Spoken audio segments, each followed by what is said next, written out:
contente de vous retrouver pour un autre épisode d'Accès MRC. Cette semaine, on reçoit le maire de Dolbeau-Mistassini, Monsieur Pascal Cloutier. Bonjour. Bonjour. Hey, merci d'être là. Ça fait plaisir. Je sais que c'est pas votre premier Accès MRC, mais c'est le premier avec moi. Oui. Fait que je suis contente qu'on ait cette opportunité-là d'avoir une belle demi-heure pour jaser ensemble.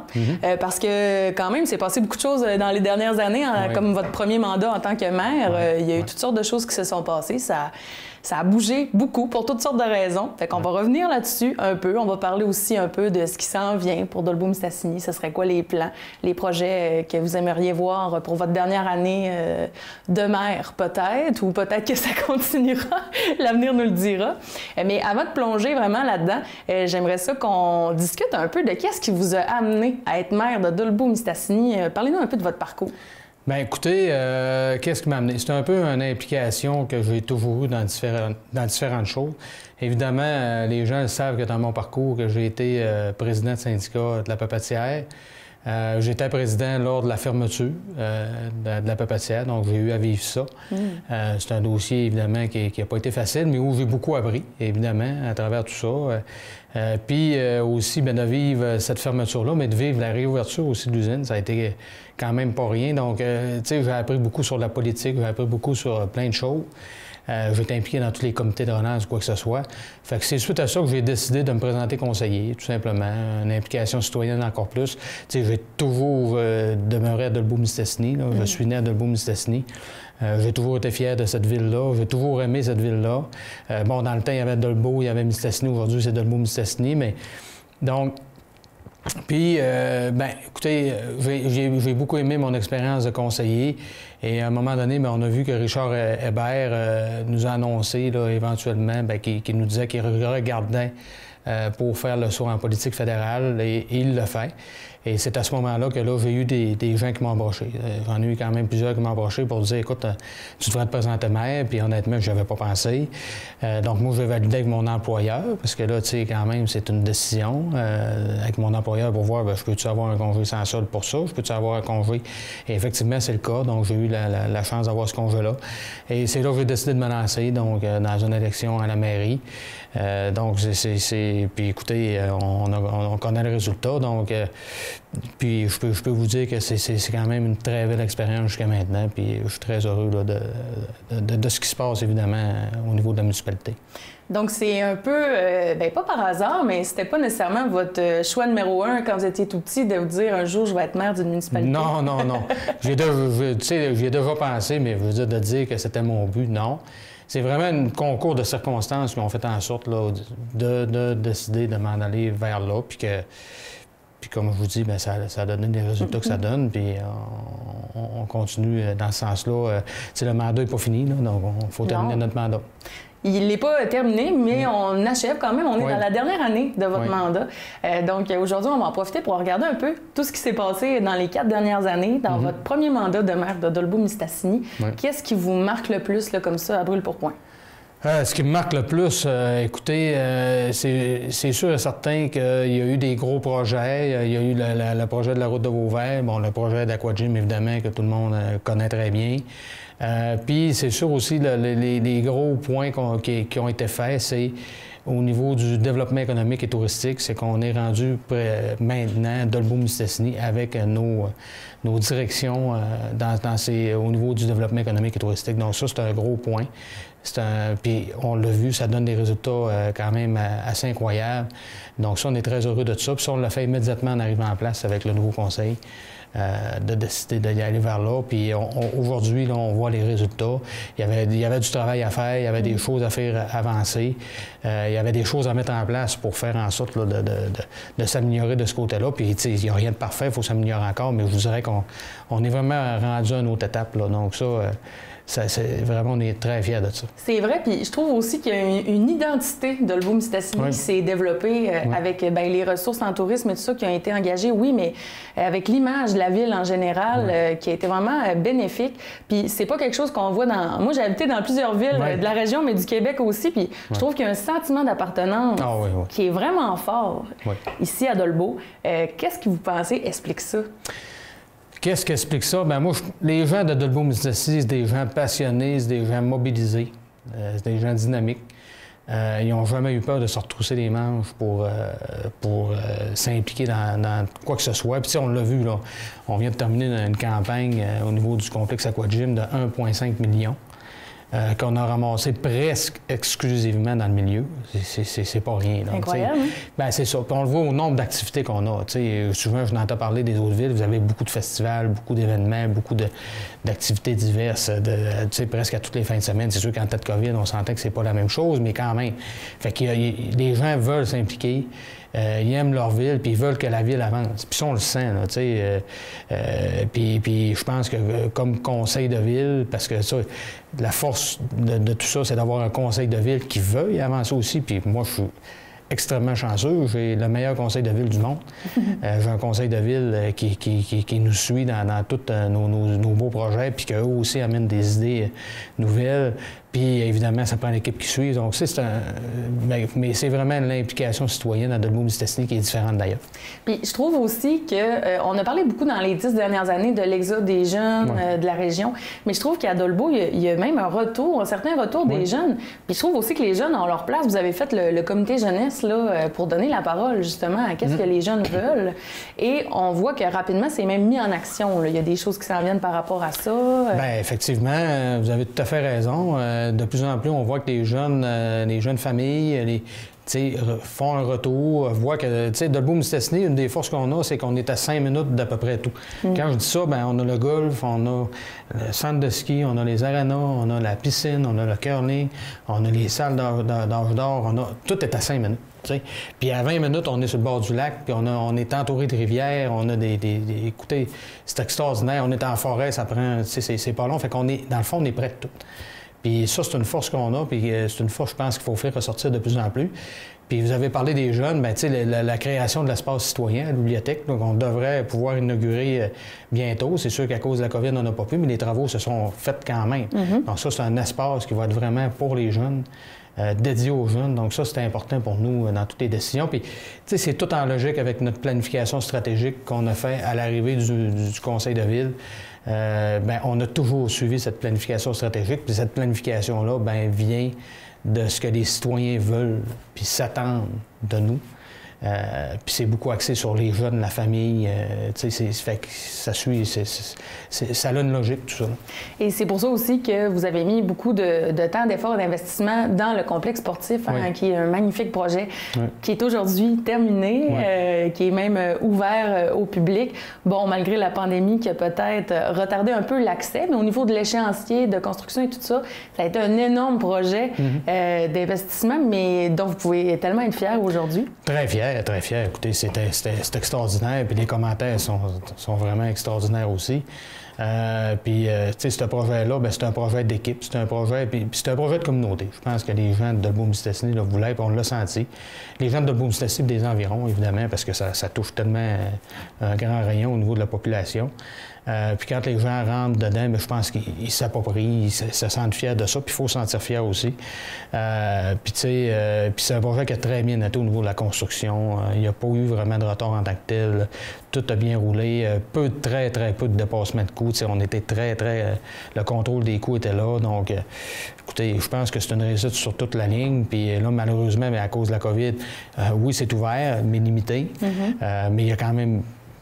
On s'organise quand même pour qu'il y ait beaucoup de plages horaires de disponibles. Puis les gens, il y a quand même plusieurs personnes qui ont été. Puis les commentaires sont hyper positifs, évidemment. Là, ils sont impressionnés quand ils rentrent dans ce complexe-là. Avec, évidemment, puis il faut le mentionner, moi, j'étais un gars de forêt, là, fait qu'avec le magnifique plafond en bois, avec des poutres de bois, ça, c'est un effet wow aussi là, dans ce projet-là. Mais d'un bout à l'autre, puis tu sais, c'est pas juste une piscine, c'est un milieu où il y a des salles multifonctionnelles. Il y a Madilutte avec l'immense gymnase qui est là-dedans.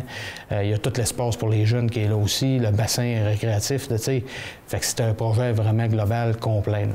Oui, bien c'est comme ça, on avait créé un espace pour, oui, le sport, mais aussi la culture, on le dit avec Madilutte, puis avec plein d'autres choses qui vont pouvoir se créer autour de ce complexe sportif-là, mais qui va accueillir tellement plus que ça. Ça va être un lieu rassembleur, en fait. Ah, c'est un lieu rassembleur, puis tu sais, c'est le plus gros projet de la ville jusqu'à ce jour, là, 17 millions. Puis c'est un lieu, on sait au niveau, quand on parle d'une installation comme ça, c'est de tous les âges. Là. Ouais. On parle beaucoup des jeunes familles, puis évidemment que les jeunes familles, mais c'est de tous les âges. Autant les personnes plus âgées profitent de ces installations-là, vont nager, fait que c'est l'installation. Déjà, la piscine, même dans son état où elle était, c'était une des installations qui était la plus utilisée. Mais là, ça va être encore beaucoup plus avec les jeux d'eau, évidemment, intérieurs, qu'on n'avait pas. Donc, ouais. Et ça avait été mentionné pendant le projet qu'on aurait aimé avoir les Jeux du Québec. Hein? Avec le complexe sportif, on s'attendait à pouvoir peut-être répondre à plus de critères. Finalement, vous avez annoncé dernièrement que ce ne serait pas le cas. Qu'est-ce qui s'est passé? Bien, qu'est-ce qui s'est passé? C'est qu'effectivement, Aquagym nous a poussé à dire on dépose pour les Jeux du Québec. Vous savez qu'on les a déjà eus en 85. À ce moment-là, c'était les Jeux d'hiver. Donc là, aujourd'hui, effectivement, on a déposé, mais dans tout le processus, on a des rencontres. À un moment donné, il y a le dépôt du cahier de charge. Puis dans le cahier de charge, bien, nous, on a regardé c'est quoi que ça prenait, c'était quoi les exigences. Et là, vraiment, on a dit, bien là, on a un problème parce que les exigences sont tellement élevées que c'était des millions qu'il aurait fallu que la Ville investisse encore de plus, et là, c'était pas possible. Donc, puis nous, bien, ça a été adressé à l'Organisation des Jeux du Québec en leur disant, bien, nous, on pense que, puis pas seulement que nous, là, mais quand on voit ça, on dit, bien, là, malheureusement, bien, les Jeux du Québec ne sont plus accessibles que pour les grands centres, ce qui est malheureux, parce que les Jeux du Québec, la base de tout ça, c'est pour les jeunes, c'est pour les communautés, pour rassembler les communautés autour d'un projet commun. Puis je pense que là, en y allant juste sur ce côté-là, bien, ça enlève tout ça, puis ça fait en sorte que automatiquement, on enlève plusieurs municipalités, là, comme la nôtre, d'avoir la possibilité d'avoir les Jeux du Québec. Mais c'était quoi, par exemple, les critères qu'on n'avait pas? Ah, bien, il y avait, écoutez, je vous dis, une piste d'athlétisme, 8 corridors synthétiques. Bon, ça, c'est 2,5 millions. Et là, je vous rajoute 4 terrains de soccer aux normes. Donc là, on en a des terrains de soccer, mais aux normes, c'est une autre affaire. Des vestiaires qui répondent aux exigences, des terrains de baseball. Nous, on a un terrain de balle, ça fait pas, ça prend des terrains de baseball. Donc là, il fallait construire ces infrastructures-là. Un endroit pour les BMX, un endroit pour... Fait, puis, tu sais, il n'y a pas moyen vraiment d'avoir de pistes ou de solutions hautes. Donc là, quand on met tout ça ensemble, on dit c'est impossible, c'est des millions. Hein. OK, ouais. Fait que même si le gouvernement met 5 millions, puis ça, nous, on trouvait voir ça comme une opportunité. Oui, la Ville, on était prêt à mettre un certain montant d'argent, mais là, il manquait des millions encore. Donc là, c'est impossible pour une ville comme nous. Et là, vous êtes adressé à l'Organisation des Jeux du Québec. Puis ça, je trouve que c'est quelque chose qui est marquant quand même dans votre manière de faire de la politique. Quand vous frappez un nœud, souvent, vous allez aller exprimer le problème, aller le dire à la source. Puis c'est pas toujours donné en politique, mais on sent vraiment que vous avez un désir de changer les choses. Oui, bien, je vous dirais que j'ai de la misère à pas dire ce que je pense. Évidemment, c'est sûr qu'il faut que ça soit fait d'une manière correcte. Mais c'est sûr que moi, je n'étais pas capable seulement de dire qu'on n'y allait pas. Je voulais dire pourquoi qu'on n'y allait pas pour un peu réveiller l'organisation. Puis c'est pas juste l'organisation, c'est toutes les fédérations qui sont tellement élevées dans le critère. Bien, dire, regarde, il y a un problème, là. Revenez à la base, revenez au fait, pourquoi vous faites ça? Bien, on fait ça pour les jeunes. Tu sais, les jeunes, là, qu'eux, qui n'aient pas un terrain synthétique 8 corridors, que ce soit d'autres choses, mais que ça soit très adapté, dans le fond, ça ne leur dérange pas. Eux, ce qu'ils veulent, c'est de pratiquer le sport, c'est d'avoir du fun avec leurs amis, puis c'est ça qu'ils veulent. Puis c'est ça le but des Jeux du Québec. Mais là, quand on marche... Mais là, dans le fond, là, on est rendu aux Jeux du Québec, c'est de dire, bien, nous, là, on veut des installations de premier plan dans tout ce qu'on fait. Bien, je pense qu'on oublie l'essence même des Jeux du Québec. C'est un peu comme les Jeux olympiques. On entend de plus en plus que ça va être difficile. Bien, c'est la même chose. Mais ça a été le cas dans ce dossier-là, mais dans d'autres dossiers aussi, vous êtes souvent adressé au gouvernement, que ce soit pour les forêts, par exemple, ou encore même au niveau de l'hôpital, hein, parce que ça, c'est une des problématiques que notre ville connaît.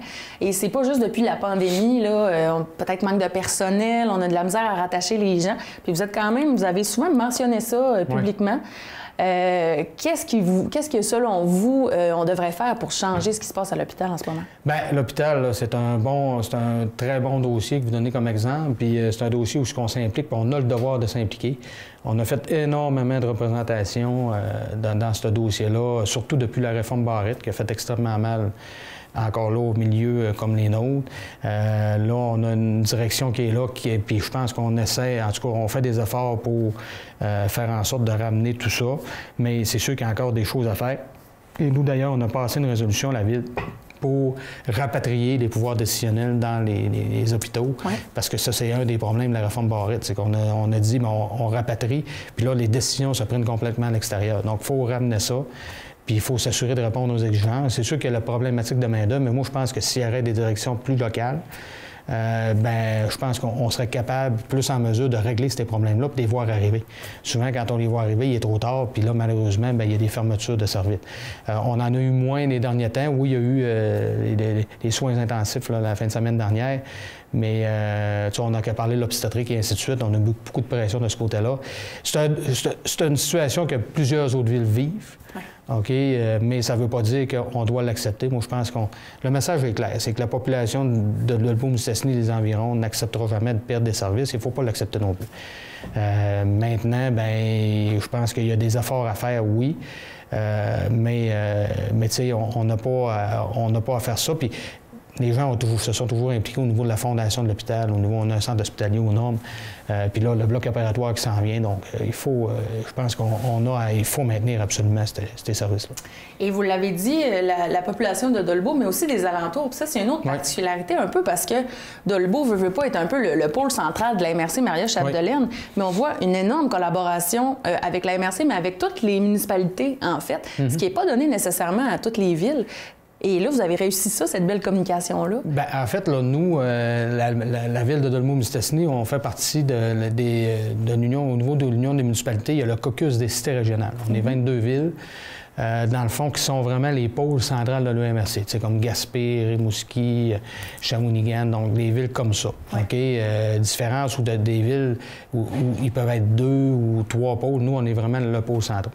Moi, j'ai toujours dit une chose, moi, si comme municipalité, je grandis, je m'améliore au niveau économique, quoi que ce soit, les autres vont en profiter.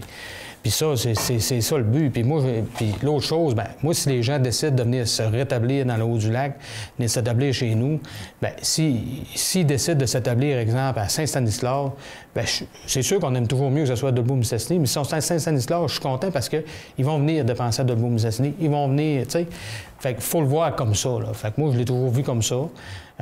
Puis c'est pour ça que... c'est une façon de voir qui fait en sorte que, Dolbeau-Mistassini, il faut maximiser encore plus d'efforts au niveau de cette ville-là pour que les autres puissent en profiter. Donc, ça a un effet de rayonnement, là. Oui, puis même au niveau touristique, on le sait que si les touristes viennent dans nos petites municipalités, ils vont tourner, ils vont passer par Dolbeau-Mistassini, on va pouvoir les retenir, que ce soit pour de l'hébergement, restauration, etc. Puis on veut que tout le monde en profite. Fait qu'on la sent, cette belle collaboration-là, qui est agréable à voir. Fait que ça est utile dans beaucoup de dossiers aussi, je pense. Puis je voulais aussi, justement, en parlant de tourisme, on l'a dit un peu tantôt, on a beaucoup de festivals. Bon, là, on sait plus ou moins ce qu'on pourra faire ou non, là, parce que, ça fait un an maintenant qu'on est en situation de pandémie mondiale, mais il y a de quoi être fier quand même. Je pense au Festival du Bleuet, Festival des bières, même l'hiver, des activités aussi. Puis malgré la pandémie, on a tenu à faire des activités, même cet hiver. Il y a eu le marché de Noël, par exemple. Fait que c'est votre côté rassembleur, j'imagine aussi. Oui, puis vous l'avez dit, on a fait des belles efforts au centre-ville, entre autres, même les 2 centres-villes dans le secteur Mistassini, on a tout refait de la fenestration là, du bâtiment voisin de la salle de spectacle, pour rendre ça beau, pour rendre ça intéressant.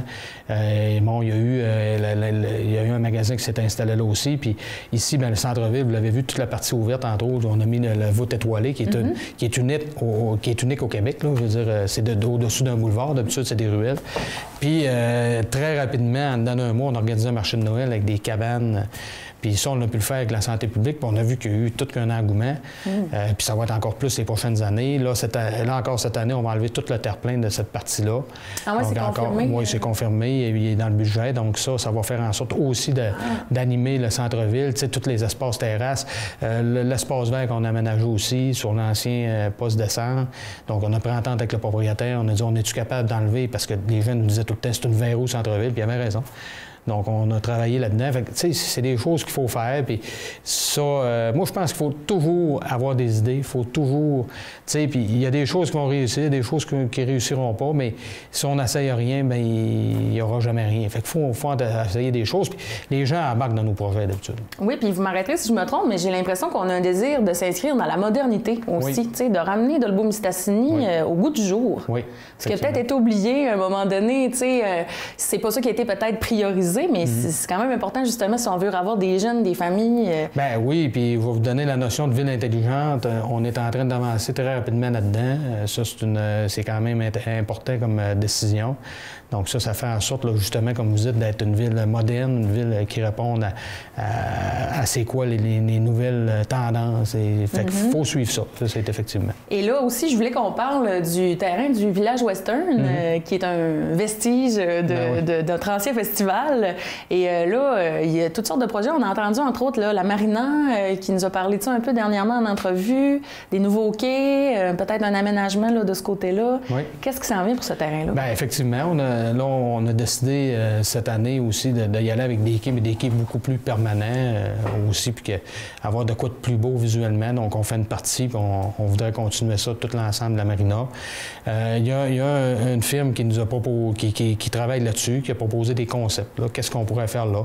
Il peut y avoir du pré-campé, il peut y avoir du résidentiel, il peut y avoir toutes sortes de choses. Fait que ça, on espère arriver avec une présentation sous peu là-dessus, pour voir ce qu'on pourrait développer dans ce secteur-là. Effectivement, c'est un beau grand terrain. Ouais. Puis nous, il y aurait de l'intérêt. Il y a même, on a parlé du complexe séricole, qui était aussi beaucoup, on a eu tellement de gens qui nous ont appelés, qui étaient intéressés de s'installer dans ce complexe-là, qui va être un complexe vraiment intéressant qui pourrait être installé aussi sur ces terrains-là. Donc, tu sais, il y a quand même, on a quand même des bonnes pistes, là, puis ça, on espère pouvoir éventuellement, sous peu, présenter un projet global. Parce que c'est un site, moi, quand je suis rentré en poste, là, dans les premières années, la première année, il y avait encore les vestiges, comme vous dites, puis il a fallu commencer par faire le ménage du site. C'est sûr que moi, j'ai été au Weston, puis j'aimais ça aussi dans le temps, mais là, c'était plus possible, malheureusement. Donc là, il faut, comme vous dites, là, on s'en vient avec quelque chose là-dessus. Excellent. Et bien, on l'effleura un peu au travers de toute l'entrevue parce que là, on est après un an de cette fameuse pandémie de COVID-19 qui est venue bouleverser toutes les activités, qui a eu toutes sortes d'impacts, parfois négatifs, parfois un peu plus positifs.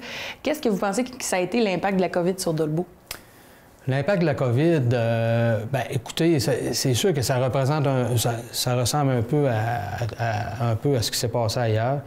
Mais c'est sûr que ça l'a fait en sorte, là, vous l'avez dit tantôt, on est un milieu très dynamique où il y a beaucoup d'activités. Donc ça, de ce côté-là, ça a été assez difficile. Et effectivement, là, il a fallu s'adapter. Puis c'est sûr que, comme d'autres, le secteur commercial, malheureusement, ça a été difficile. Le reste des secteurs, ça a été quand même bien, là, la forêt, puis le secteur de construction, tout ça, ça a bien été l'année passée, malgré tout ça. C'est sûr qu'on a vu en même temps que les gens dépensaient beaucoup d'argent dans le voyage. On dépensait plus ici. Donc ça, c'est peut-être un effet positif à travers tout ça. Là.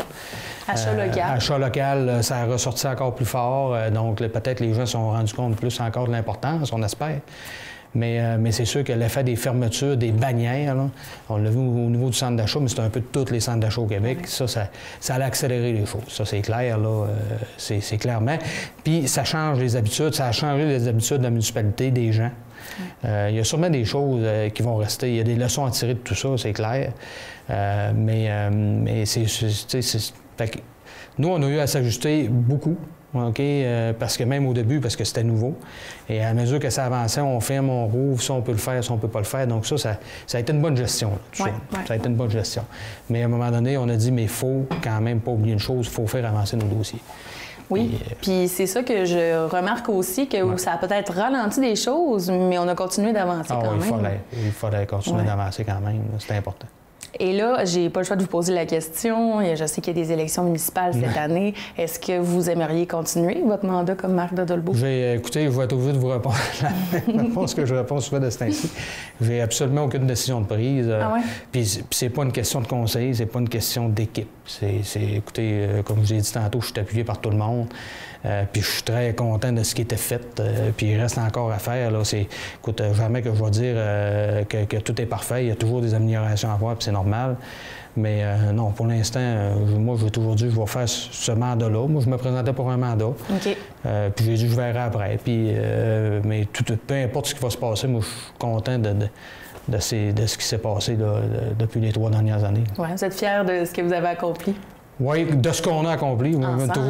J'aime toujours mieux dire « on », parce que moi, tout seul, je peux bien vouloir, mais si on n'a pas des gens qui nous suivent en arrière puis qui sont avec nous, mais c'est ça que j'ai dit tantôt, le conseil toujours embarqué dans tout, là, puis je pense que c'est ça qui est intéressant. Là. Bien, merci de votre franchise et peu importe votre décision, on vous souhaite une bonne continuité. Bien, merci. Merci d'avoir pris le temps de venir nous voir avec CMRC. C'est déjà terminé. Ah, ben oui. Ça passe vite. Et pour vous à la maison, on se retrouve la semaine prochaine avec un autre invité.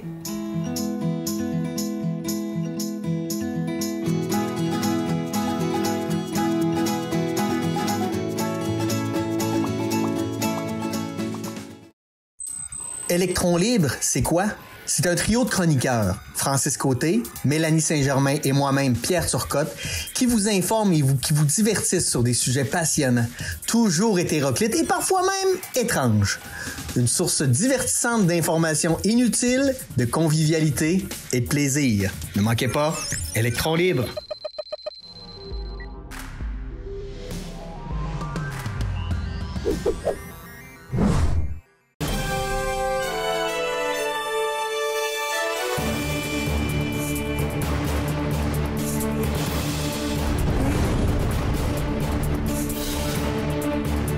Du Lac est la présentation hebdomadaire de ce qui a marqué l'actualité de la MRC Maria Chapdelaine.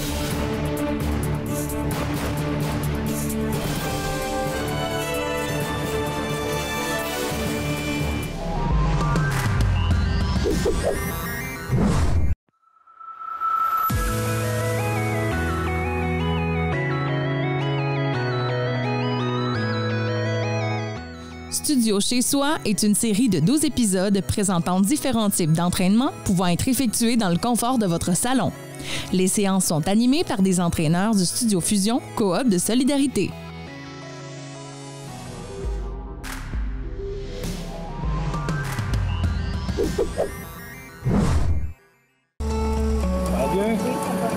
Ici, on travaille en français.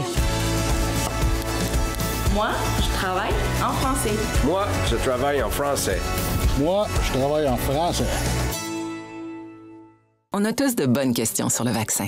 Pourquoi continuer de se protéger après avoir été vacciné contre la COVID-19? Même quand un vaccin est déclaré très efficace, il ne protège pas à 100%. Plusieurs mois vont être nécessaires pour protéger une part suffisamment importante de la population. Pour ces raisons-là, la distanciation physique de 2 mètres, le port du masque et le lavage fréquent des mains sont des habitudes à conserver. Le vaccin, un moyen sûr de nous protéger.